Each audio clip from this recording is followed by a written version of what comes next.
Hello viewers, welcome back to my channel. Pal academy সেন্টারে তোমাদের সকলকে আমার স্বাগত। আজকে ক্লাস 10 এর কোষে দেখি 1.5 যে লেসেনটি আছে, আমি একটু লিখে রেখেছি। সেই লেসেনে ১ দাগের ২ নাম্বার, ৩ নাম্বার এবং ৪ নাম্বার, এই ৩টে অঙ্ক আজকের এই টিউটোরিয়ালে তোমাদের সাথে বিস্তারিত আলোচনা করব।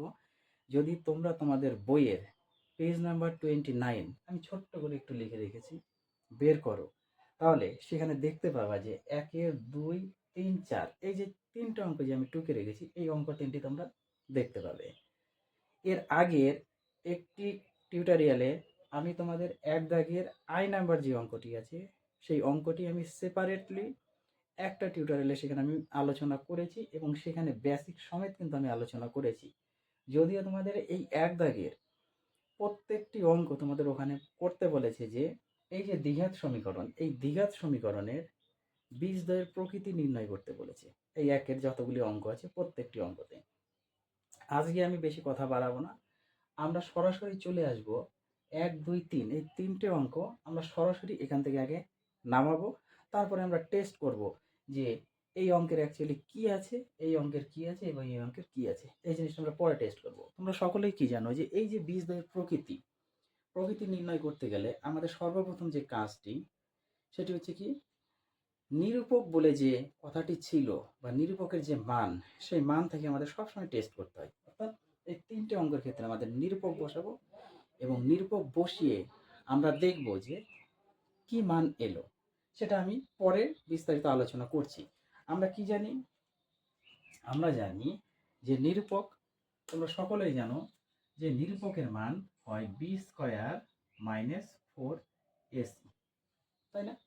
প্রত্যেকটার ক্ষেত্রে, এটার ক্ষেত্রেও b² - 4ac, এটার ক্ষেত্রেও আমরা কি জানি, b² - 4ac, b² - 4ac। তিনটার ক্ষেত্রে আমরা টেস্ট করবো যে এই যে নিরূপক। এখন এখন এই যে সমীকরণ, দ্বিঘাত সমীকরণ, এই দ্বিঘাত সমীকরণে আমাদের এবিসি সেপারেট করতে হবে। প্রত্যেকটি সমীকরণে এবিসি আমাদের সেপারেট করতে হবে। তোমরা সকলেই জানো এইটা হচ্ছে আমাদের বি এর মান, এটা হচ্ছে বি, এটা হচ্ছে আমাদের এ, আর এটা হচ্ছে সি। না বোঝার কিছু নাই কিন্তু এখানে, কারণ তোমরা এই যে দ্বিঘাত সমীকরণ স্টার্টিং থেকেই এ বি সি সব সময় তোমরা সেপারেট করে আসছো। তাহলে আমি আর লিখছি না, আমি সরাসরি এ বি সি আমি পেয়ে গেছি, এখানে আমি বসিয়ে দেবো। তাহলে প্রথমে আছে আমাদের b², b² মানে কত, -2√6। তাহলে বসিয়ে দিই -2√6, ব্র্যাকেট বন্ধ করে স্কোয়ার হবে -4 ইন্টু এ মানে হচ্ছে 3 ইন্টু সি মানে হচ্ছে 2। আমরা এটা পেয়ে গেছি। ওকে, এবার এখান থেকে আমরা একটু স্কোয়ার যেহেতু আছে আমাদের ওঠাতে হবে, তাই না? তাহলে -2 এর স্কোয়ার মানে 2 2 4, দুটো মাইনাস গুণ করলে হয়ে যায় প্লাস, তাহলে +4 আর √6 এর স্কোয়ার মানে 6, তাহলে 4 আর 6 গুণ করলে হয়ে গেল 24। বা তোমরা যদি না বোঝো তাহলে এখানে আমরা করতে পারি 4 গুণ 6 করতে পারি, মাইনাস এটা কত হচ্ছে 3 4 12, 12 দুগুণা 24। তাহলে এইবার এই লাইনটা আমরা যদি গুণ করি 4 4 24 -24, তাহলে 24 - 24 যদি হয় তাহলে আমাদের কেটে গেলে কত হচ্ছে 0। বুঝতে পেরেছ? এইবার সেম ভাবে আমরা এই সমীকরণে একটু আসি। এই সমীকরণ যদি আমরা আসি সেম ভাবে, আমাদের এটা হচ্ছে এ, এটা হচ্ছে বি, আর এটা হলো সি। তাহলে এ বি সি আমরা পেয়ে গেছি। তাহলে b² মানে -7, আর স্কোয়ার বসাবো -4 ইন্টু এ মানে আমাদের 2 আর সি মানে আমাদের 9, বসিয়ে দিলাম। তাহলে -7 এর স্কোয়ার মানে 7 7 49, দুটো মাইনাস গুণ করলে +49, অর্থাৎ শুধু 49 মাইনাস কত হয়, কত হয় 4 দুগুণা 8, 8 এর সাথে যদি আমরা 8 এর সাথে যদি আমরা কত 9 গুণ করি, 8 9 72, 4 দুগুণা 8, 8 এর সাথে 9 গুণ করবো, 8 9 72। এবার 72 থেকে আমাদের 49 চলে যাবে, তাহলে কত হচ্ছে 12 থেকে 9 গেলে 3, হাতে আমার 1, তাই না? তাহলে 5, 7 থেকে 5 গেলে 2, তাহলে -23, -23, কারণ 72 বড়, 72 এর পাশে যে চিহ্ন আছে সেই চিহ্নটা আমাদের এখানে বসাতে হবে। হয়ে গেল, আমরা এতটুকু বের করেছি। এবার এই অঙ্কের ক্ষেত্রে যদি আমরা একটু আসি, তাহলে দেখো আমাদের এবিসি সেপারেট করতে হয়, তাহলে প্রথমটা হচ্ছে এ, পরেরটা হচ্ছে বি, আর লাস্টেরটা হচ্ছে আমাদের সি। এবিসি আমরা পেয়ে গেছি। তাহলে আমাদের ফর্মুলা আছে বি স্কোয়ার। বি স্কোয়ার মানে আমাদের -2/3, -2/3 আর স্কোয়ার, -4 ইন্টু এসি। এ মানে প্রথমটা, 2/5 ইন্টু সি মানে 1, হয়ে গেল। তাহলে -2 এর স্কোয়ার বাই 3 এর স্কোয়ার মানে 2 2 4। মাইনাসের তো কোনো গল্প নেই আর, কারণ দুটা মাইনাস গুণ করলে প্লাস হবে, আমাদের প্লাস বসানোর দরকার নেই। উপরে গুণ স্কোয়ার করলে 4, নিচে স্কোয়ার করলে 9, মাইনাস 4 2 8, উপরে উপরে গুণ করলে 8/5, 8/5।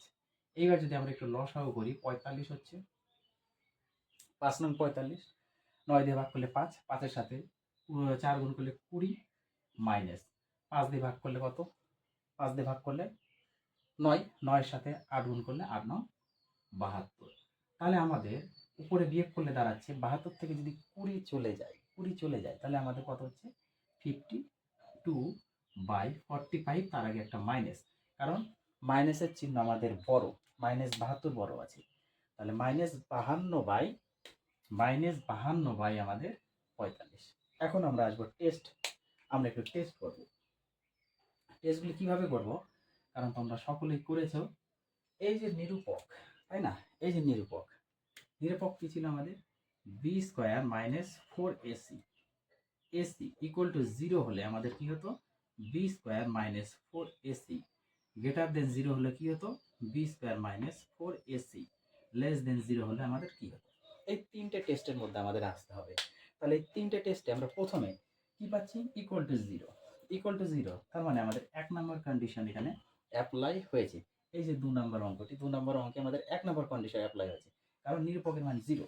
0 যদি পেয়ে থাকি, তাহলে সেক্ষেত্রে আমাদের কি হয়, এখানে কি থাকে, বাস্তব বীজ প্লাস দুটি সমান মান, তাই না।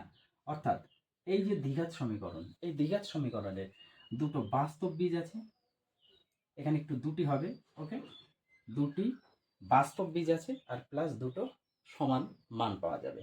পরেরটা দেখো, মাইনাস যেহেতু চলে এসেছে, মাইনাস মাইনাস আসার অর্থ, এর আগের পার্টে কিন্তু আমি 1 নম্বর পার্টে আমি তোমাদের বলেছি, মাইনাস যদি আসে কিংবা রুটের মধ্যে যদি কোনো সংখ্যা মাইনাসে থাকে এবং রুট থেকে যদি না বের হয়, তাহলে তোমরা চোখ বন্ধ করে লিখে দিতে পারো সেটি কত নাম্বার, এই যে 3 নাম্বার, এই যে 3 নাম্বার কন্ডিশন, লেস দেন 0। তার মানে এই দ্বিঘাত সমীকরণে বা এই সমীকরণে কোনো বাস্তব বীজ বা বাস্তব মান নেই। তাহলে আমরা লিখতে পারি এর কোনো বাস্তব মান নেই, আমরা এটা লিখে দিতে পারি, বাস্তব মান নেই। আর এই যে কথাটা লিখেছি এটা হচ্ছে এইটার 2 নম্বরে, 3 নম্বরে কোনো বাস্তব মান নেই। তাহলে এটা যেহেতু মাইনাস, সেহেতু কোনো বাস্তব মান নেই। এবার এই দিকে এটাও যেহেতু মাইনাস, এটাও যেহেতু মাইনাস, সেহেতু এইদিকেও কোনো বাস্তব মান নেই। তাহলে এরও কোনো বাস্তব মান নেই। আশা করি তোমরা এই যে বীজদ্বয়ের প্রকৃতির যে টেস্টগুলো তোমরা বুঝতে পেরেছো। শুধু তোমাদের কন্ডিশন এই তিনটে একটু মনে রাখতে হবে, এবং এই তিনটে কন্ডিশন যদি তোমাদের মনে থাকে, তাহলে আশা করি এই যে বীজদ্বয়ের প্রকৃতি নিয়ে কারো কোথাও কোনো সমস্যা হবে না। আমি বারবার বলে আসি, আমি সেপারেটলি বেসিক আলোচনা করেছি, তোমাদের 1-এর আই নাম্বার অঙ্ক করানোর ক্ষেত্রে সেখানেও আমি এইভাবে দেখিয়েছি একটু। আজকে এই যে অঙ্ক 3টে করার ক্ষেত্রে কিন্তু তোমাদের আমি বলে দিলাম, পরিষ্কার। তাহলে এই ছিল তোমাদের 1.5-এর যেটা কষে দেখি, এক দাগের 4টে অঙ্ক আমি করে দিলাম। তাহলে তোমরা এই বীজের প্রকৃতি এই অঙ্কগুলো একটু প্র্যাকটিস করো। পরবর্তী পার্ট নিয়ে আমি আবার তোমাদের সাথে দেখা করব। তাহলে আজকের মতো এখানেই শেষ করছি।